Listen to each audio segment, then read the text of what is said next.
Shalom, selamat pagi. Perkenalkan, nama saya Gracia Triputri Broginting dengan NIM 4233351009, kelas PIPA 23A, Prodi S1 Pendidikan IPA. Di sini saya akan membawa materi yang keempat, yaitu negara dan konstitusi. Selamat menyaksikan.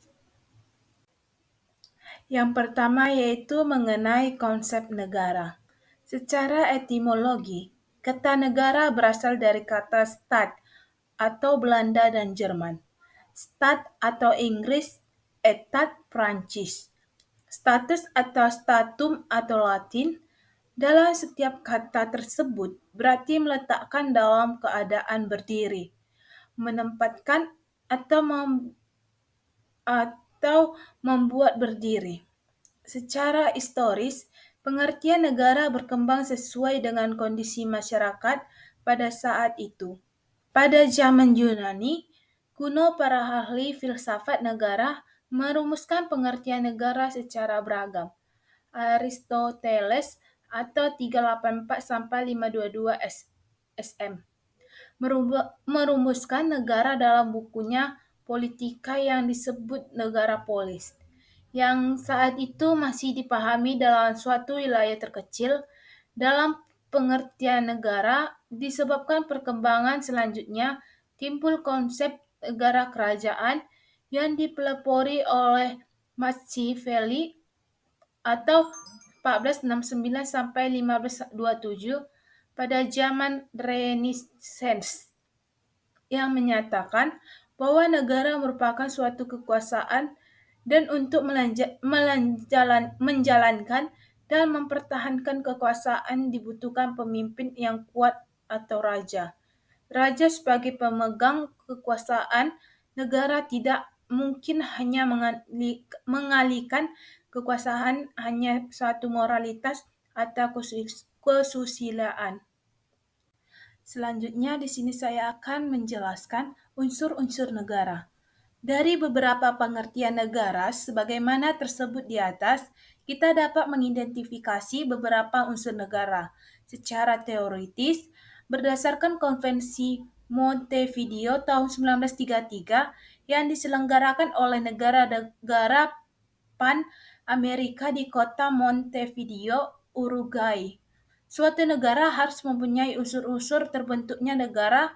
Unsur negara dapat dibedakan menjadi unsur konstitutif dan unsur deklaratif. Menurut Dikbek Arif 2014 ayat 92 sampai 95, unsur-unsur terbentuknya negara sebagai berikut. Yang pertama yaitu unsur konstitutif. Unsur konstitutif adalah unsur pembentuknya yang harus dipenuhi alternatif bentuk negara.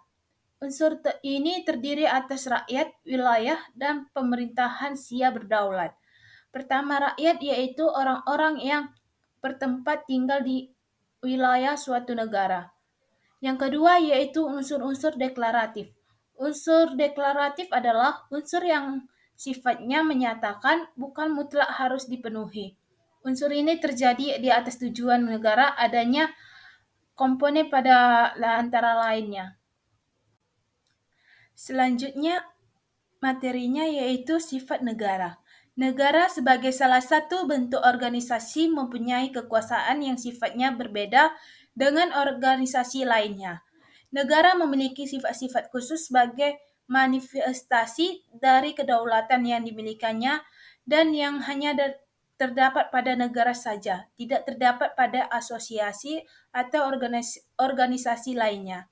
Secara umum, setiap negara memiliki sifat memaksa, monopoli, dan sifat mencakup semuanya.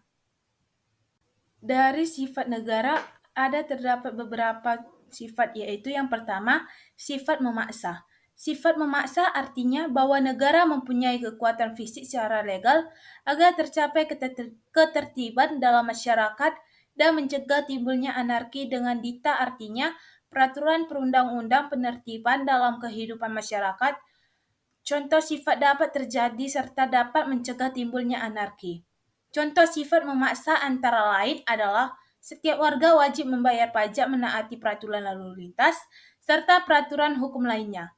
Jika mereka melanggar hukum dan ketentuan negara, maka aparat negara dapat memaksa warga negara untuk tunduk pada hukum, baik dengan memberikan sanksi pidana maupun kurungan atau penjara.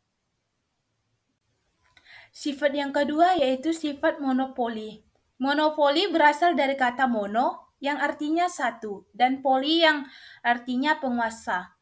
Jika sifat monopoli dikaitkan dengan negara adalah suatu hak tunggal yang dilakukan oleh negara untuk berbuat atau menguasai sesuatu untuk kepentingan dan tujuan bersama.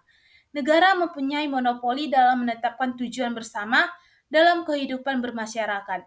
Misalnya bunyi pasal 33 ayat 2. UUD NRI 1945 menyatakan bahwa cabang-cabang produksi yang penting bagi negara dan yang menguasai hajat hidup orang banyak dikuasai oleh negara. Sifat yang ketiga yaitu sifat mencakup semua. Sifat mencakup semua berarti semua peraturan perundang-undang yang berlaku atau misalnya keharusan membayar pajak adalah untuk semua orang tanpa kecualinya. Selanjutnya, tujuan dan fungsi negara. Setiap negara pasti mempunyai tujuan-tujuan tertentu. Tujuan ini menunjukkan kemana negara ini mau dibawa dan bagaimanakah kehidupan rakyatnya diatur untuk mencapai tujuan ini. Untuk itulah, pembahasan tujuan negara menjadi penting dilakukan terkait dengan fungsi negara yang amat penting pula untuk dipelajari karena sebagaimana dikemukakan oleh F.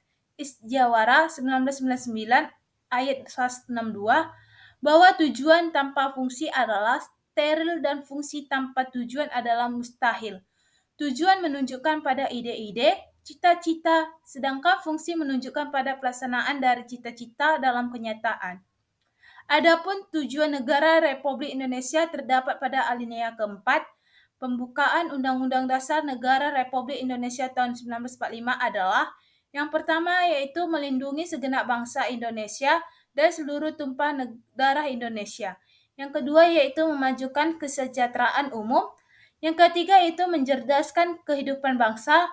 Dan yang keempat yaitu ikut melaksanakan ketertiban dunia yang berdasarkan kemerdekaan, perdamaian abadi, dan keadilan sosial. Materi selanjutnya yaitu pengertian konstitusi. Konstitusi merupakan hukum dasar suatu negara. Setiap negara pasti memiliki konstitusi. Karena tanpa adanya konstitusi negara tidak mungkin terbentuk. Sebagai hukum dasar negara, konstitusi berisi aturan dan ketentuan tentang hal-hal yang mendasar dalam kehidupan suatu negara. Jadi, segala praktik-praktik dalam penyelenggaraan negara harus didasarkan pada konstitusi dan tidak boleh bertentangan dengan konstitusi tersebut. Istilah konstitusi berasal dari bahasa Prancis atau constituteur yang berarti membentuk. Pemakaian istilah konstitusi yang dimaksud adalah pembentukan suatu negara atau menyusun yang menyatakan aturan suatu negara. Materi selanjutnya yaitu kedudukan konstitusi. Konstitusi menempati kedudukan yang sangat penting dalam kehidupan ketatanegaraan suatu negara karena konstitusi menjadi barometer kehidupan bernegara dan berbangsa yang syarat dengan bukti sejarah perjuangan para pendahulu. Meskipun konstitusi yang ada di dunia ini berbeda-beda baik dalam hal tujuan, bentuk, dan isinya, tetapi umumnya mereka mempunyai kedudukan formal yang sama, yaitu sebagai berikut. Yang pertama yaitu konstitusi sebagai hukum dasar, karena ia berisi aturan dan ketentuan tentang hal-hal yang mendasar dalam kehidupan negara. Yang kedua yaitu konstitusi sebagai hukum tertinggi, artinya bahwa aturan-aturan yang terdapat dalam konstitusi secara hierarki mempunyai kedudukan lebih tinggi terhadap aturan-aturan lainnya, sehingga aturan-aturannya yang lainnya harus sesuai dengan Undang-Undang Dasar. Tujuan dan fungsi konstitusi menurut Jamli Ashidigiu atau Winarno 2008. Konstitusi memiliki beberapa fungsi fungsi sebagai berikut. Yang pertama yaitu fungsi penentu atau pembatas kekuasaan negara. Yang kedua itu fungsi pengatur hubungan kekuasaan antar organ negara. Yang ketiga yaitu fungsi pengatur hubungan kekuasaan antar organ dengan warga negara. Yang keempat itu fungsi pemberi atau sumber legitimasi terhadap kekuasaan negara ataupun kegiatan penyelenggaraan kekuasaan negara. Yang kelima yaitu fungsi penyalur atau pengalih kewenangan dari sumber kekuasaan yang asli atau yang dalam sistem demokrasi adalah rakyat kepada organ negara. Yang keenam yaitu fungsi simbolik, yaitu sebagai sarana pemersatu atau symbol of unity. Selanjutnya yaitu mengenai sejarah konstitusi di Indonesia. Undang-Undang Dasar memegang peranan yang penting bagi kehidupan suatu negara, terbukti dari kenyataan sejarah Indonesia sendiri ketika pemerintah militer Jepang berjanji akan memberikan kemerdekaan kepada rakyat Indonesia melalui Perdana Menteri Koiso yang diucapkan pada tanggal 7 September 1944, maka dibentuklah badan yang bernama Dokuritsu Jubiki Sakai atau Badan Penyelidik Usaha-usaha Persiapan Kemerdekaan Indonesia atau BPUPKI pada tanggal 29 April 1945 yang diketuai oleh Dr. Rajiman Widyodiningrat dan Ketua Muda R.P. Soeroso yang tugasnya memegang dasar negara Indonesia Merdeka. Selanjutnya yaitu mengenai amandemen atau perubahan UUD NRI 1945. Dalam hal-hal amandemen konstitusi, perubahan yang dilakukan merupakan amandemen atau sisipan dari konstitusi yang asli. Antara bagian perubahan dengan konstitusi aslinya masih terkait. Nilai-nilai lama dalam konstitusi asli masih tetap ada. Kaitannya dengan masalah mengapa perlunya dilakukan amandemen UUD 1945 adalah karena kehidupan manusia yang senantiasa berubah, baik perubahan internal masyarakat, seperti pemikiran, kebutuhan hidup, kemampuan diri, maupun kehidupan eksternal masyarakat, seperti lingkungan hidup yang berulang hubungan dengan masyarakat lainnya. Sekian dari hasil paparan saya dari Mbak Empat. Saya mengucapkan terima kasih.